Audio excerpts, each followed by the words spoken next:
of yourself. It moves beyond the confinement of you. In other words, you don't limit yourself.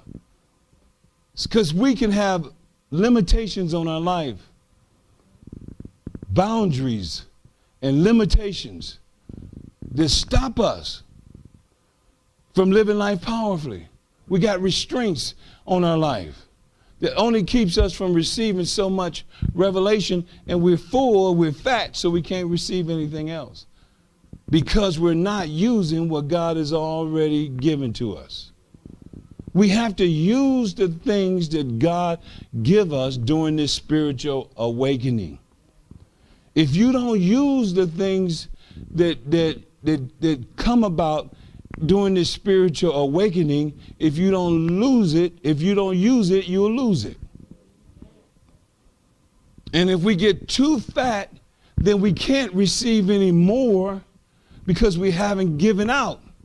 I heard one preacher say that the body of Christ needs to die empty. What they mean by that is they have given out everything, all the revelation, all the spiritual wisdom, all the beauty of wisdom that's inside of them. They've given it out, and they die this world, and they die empty because they gave it out. And I heard another preacher say the graveyard is the richest place in the world because people had talents, gifts, and ability, but they didn't receive the spiritual awakening. They didn't use the gifts and talents, and they died, and they took it to the graveyard, and the graveyard is the wealthiest place in the world. Because, sad, all that talent and gifts that was given to them, they never unleashed it, and they died holding on to it. So we at Freedom Worship Center of Charlotte, we want the revelations that have been given to us in this past time. And this is the point of this message, is that revelations that we've received from all of the dynamic speakers, we have to give that out. We can't hold on to that. We got to give it to others so we can receive more. Because if your cup is full, you ain't getting no more coffee in it. If it's full, it's just going to run over, but it ain't inside your cup. As a matter of fact, it's wasted unless you're going to get down there and lick it up. And you're not going to do that.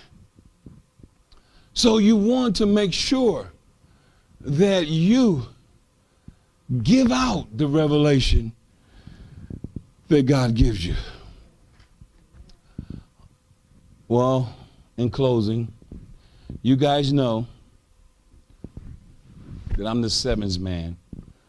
So I'm going to give you 7 things that make a person spiritual.